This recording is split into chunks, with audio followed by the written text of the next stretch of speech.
தற்போது இந்து குடும்ப முறை ஹிந்து குடும்பம் அப்படின்னா எப்படி இருக்கும், நம்ம முன்னோர்கள் எப்படி வாழ்ந்தாங்க அப்படின்னு சொல்றதுக்காக ஜீவிதா அவர்கள் மேடைக்கு வந்திருக்காங்க.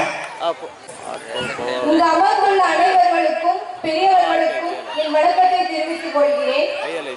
இங்க இத்தனை பேர் உட்கார்ந்துருக்கீங்க, இத்தனை பேரும் பார்த்து பதட்டத்துல பேச்சு வர மாட்டேங்குதுன்னு சொல்ல முடியாது. உங்களை பார்த்து சந்தோஷத்துல பேச்சு வர மாட்டேங்குது.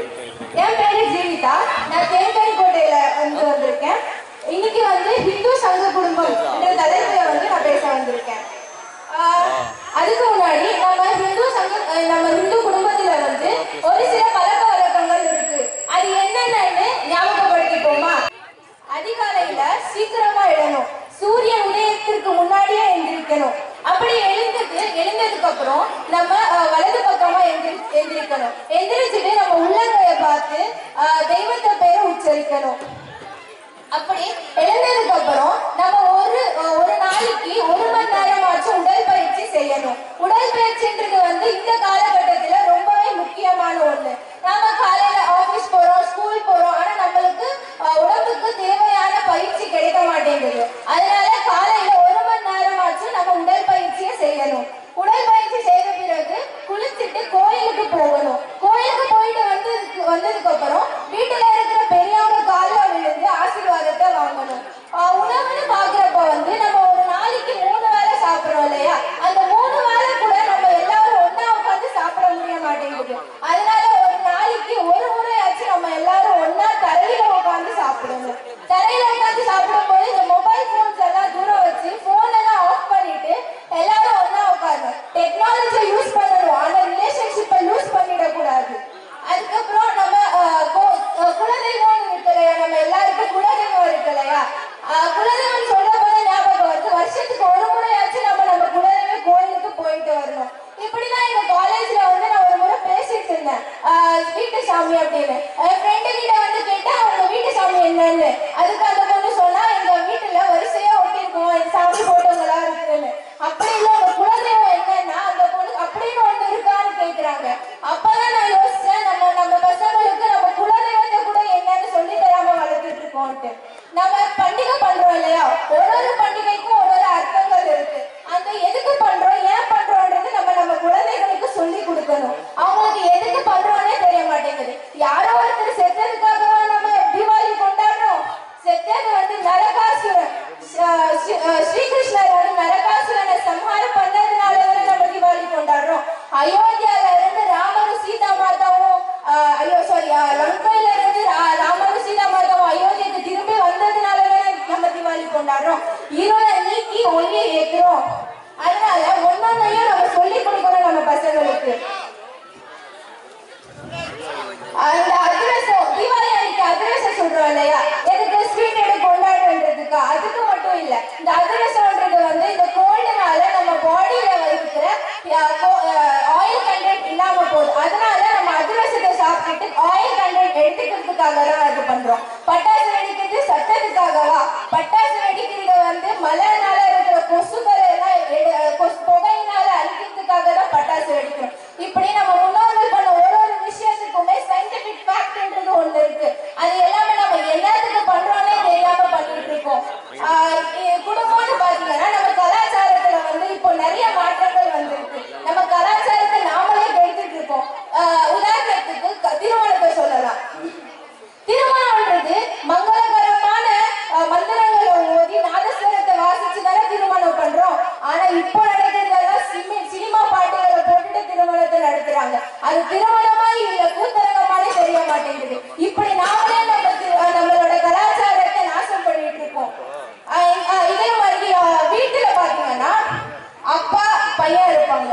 அப்பாக்கு பையன், அப்பா சொல்ற பேச்சு பையன் கேட்க மாட்டான், பையன் சொல்ற பேச்சு அப்பா கேட்க மாட்டாரு. அதுக்கு ரீசன் என்னன்னா, நாம பசங்க கிட்ட பேச மாட்டேங்கிறோம். அப்பா ஆபீஸ் டென்ஷன்ல வருவாரு, வீட்டுக்கு அந்த ஆபீஸ் டென்ஷனை காட்டினா பையன் என்ன நினைப்பா தெரியுமா? இதுக்கு அப்பா ஆபீஸ்லயே இருந்திருக்கலாம், எதுக்குதான் வீட்டுக்கு வந்தாரோன்னு நினைப்பாங்க. அப்படி இருக்கிறப்போ நம்ம என்ன பண்ணணும்னா பசங்க கிட்ட பேசணும். எப்படி பேசணும்? இன்னைக்கு எப்படி இருந்துச்சு உன் நாள், என்னென்ன புதுசா கத்துக்கிட்ட, எனக்கும் சொல்லு. இந்த மாசத்துல நீ என்ன விஷயங்களை பண்ண, நல்ல விஷயம் என்ன பண்ண அப்படின்னு கேட்டீங்கன்னா அவங்க புதுசு புதுசா யோசனை பண்ணுவாங்க, புதுசு புதுசா சர்ச் பண்ணுவாங்க. இன்னைக்கு அப்பா கிட்ட என்ன சொல்லலாம், அம்மா கிட்ட என்ன சொல்லலாம் அப்படின்னு ஒன்னொன்னா யோசிப்பாங்க. இப்படி யோசிச்சுட்டே இருக்கும் போதுதான் அவங்களுக்கு 4 பேர் முன்னாடி நல்லா பேச வருது. இப்போ பெண் பிள்ளைகளுக்கு, முக்கியமா பெண் பிள்ளைகளுக்கு நீங்க என்ன சொல்லி தரணும்னா, தப்புன்னா தப்புன்னு சொல்லணும். இந்த இடத்துல நீங்க அவங்க செய்யறது தப்பு, அது எவ்வளவு பெரிய ஆளா இருந்தாலும் சரி, தப்புன்னா தப்புன்னு சொல்லணும். எங்க பாட்டி அப்படிதான் வளர்த்தாங்க.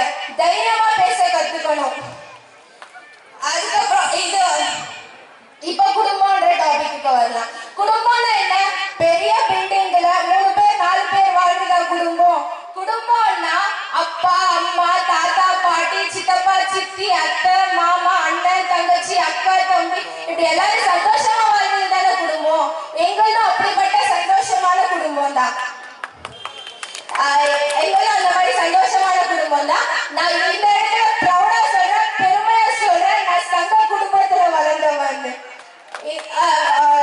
சங்க குடும்பத்துல வளர்ந்தவன். நாங்க எங்க வீட்டுல எனக்கு என்ன கத்து கொடுத்துச்சுன்னு கேட்பாங்க.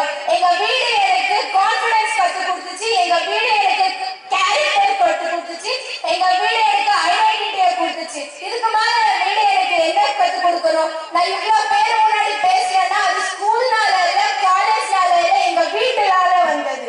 நாங்க 13 பேர் இருக்கோம். நாங்க 13 பேரும் ஒரே வீட்டுல ஒரே சமையல் அறையில ஒரே மனசுல வாழ்ற கூட்டு குடும்பம். இப்ப இருக்கிற சமுதாயத்துக்கு கூட்டு குடும்பம்னா என்ன தெரியும்? ஒண்ணு நிறைய பேர் சொல்லுவாங்க, கூட்டு குடும்பமா அங்க ரொம்ப நாய்ஸா ரொம்ப சத்தமா இருக்கும், இடம் இருக்காது, கான்ஃபிடன்ஸ் இருக்காது. உங்க கூட்டு குடும்பத்துல வந்து எப்ப பார்த்தாலும் டிஸ்டர்பா இருக்கும், ஃப்ரீடம் இருக்காது அப்படின்னு சொல்லுவாங்க. ஆனா நான் வளர்ந்தது அப்படி இல்லை. எங்க வீடு எனக்கு எல்லாமே கொடுத்துச்சு. எங்க வீட்டுல பாத்தீங்கன்னா எங்க அப்பாவுக்கு எங்க சித்தப்பா பலம், எங்க சித்தப்பாக்கு எங்க அப்பா பலம். இது எங்க இருந்து வந்தது தெரியுமா? ராமாயணத்துல இருந்து வந்தது. ராமாயணத்துல ராமருக்கு லக்ஷ்மணர் பலம், லக்ஷ்மணருக்கு ராமர் பலம். அதே மாதிரிதான் அவரு அயோத்தியாவுக்கு 17 வருடம் வனவாசம் போறப்போ லக்ஷ்மணர் வந்து அவரோட தூக்கத்தை தியாகம் பண்ணி ராமரை காவல் காக்கிறதுக்காக போனாரு. பரதன சும்மாவா? அவர் அந்த 14 வருஷம் கூட சிம்மாசனம் ஏறாம ராமர் அயோத்தியை திரும்பி வர்றதுக்காக காத்து கொண்டிருந்தாரு. எங்க சித்தப்பா எனக்கு ஒரு முறை சொல்லியிருந்தாரு, ராமர் வந்து இலங்கையை வெற்றி பெற்றது காரணம் ஆயுதங்கள் இல்லை, அவரோட தம்பியோட ஒற்றுமையினால. ராவணன் தோல்வி பெற்றது சக்தி குறைவால இல்லை, அவர் தம்பி அவர் கூட இல்லாததுனால. அப்படிப்பட்ட பராசக்தி வாய்ந்த ராவணனுக்கே அந்த நிலைமைன்னா நாம எல்லாம் ஏமாத்துறோம். நம்ம எல்லாரும் கூட்டு குடும்பமா ஒரே இடத்துல இருந்தா நமக்கு தானே சக்தி கிடைக்கும், சக்தி அதிகமா இருக்கும். இப்போ உங்க வீட்டுல எங்க வீட்டுல வச்சுக்கோம், எங்க வீட்டுல ஒருத்தருக்கு பிரச்சனைனா அது எல்லாரோட பிரச்சனை, ஒருத்தருக்கு சக்சஸ்னா அது எங்க எல்லாருக்குமே செலிப்ரேஷன். அப்படிதான் நாங்க வாழ்ந்துகிட்டு இருக்கோம். இங்க கீழே விழுந்துட்டீங்களா, கை கொடுக்க நிறைய பேர் இருப்பாங்க கூட்டு குடும்பத்துல. உங்களுக்கு பிரச்சனைனா அவங்க வருவாங்க உங்களுக்கு சமாதானப்படுத்த. இந்த மாதிரி இருக்கிறப்போ நாம யாருமே தெரியாம யாரோ 4 பேர் 3 பேர் வாழ்றது குடும்பமா? சந்தோஷம் வேணும்னா கூட்டு குடும்பத்துல இருக்கு. எல்லாரும் இப்ப நம்ம கூட்டு குடும்பத்துல இருந்தோம்னா நம்ம ஊரு வந்து நல்லா இருக்கும், நம்ம தெரு நல்லா இருக்கும், நம்மளோட பஞ்சாயத்து எல்லாமே நல்லா இருக்கும். கூட்டு குடும்பத்துல இருக்கிற சந்தோஷம் யாருக்குமே தெரியாது, அதை வாழ்ந்த எனக்கு மட்டும்தான் தெரியும். உங்களை ஒருத்தருக்கும் கூட்டு குடும்பம்னா என்னன்னு தெரியல. அதனால எல்லாரும் நம்ம கூட்டு குடும்பமா இருக்கணும், பிரிஞ்சு போகாம எல்லாருமே ஒத்துமையா இருக்கணும். பண்டிகை உகாதி எதுக்கு பண்றான்னு தெரியுமா? ஒன்னொன்னையும் நம்ம பசங்களுக்கு ஒருத்தரும் சொல்லி தரணும். அப்பா சொல்லி தந்த அப்பா சொல்லலன்னா அம்மா சொல்லுவாங்க, அம்மா சொல்லலன்னா யார் சொல்லுவாங்க? எங்க வீட்டுல அப்படி இல்லை. எங்க சித்தப்பா எங்க அப்பா எங்க அம்மா எங்க பாட்டி எல்லாரும் எனக்கு சொல்லி கொடுக்கறது தான். நிறைய விஷயங்களை கத்துக்கலாம், நிறைய முயற்சிகளை எடுக்கலாம். அந்த மாதிரி இருக்குங்க எங்க குடும்பம். நன்றி, வணக்கம்.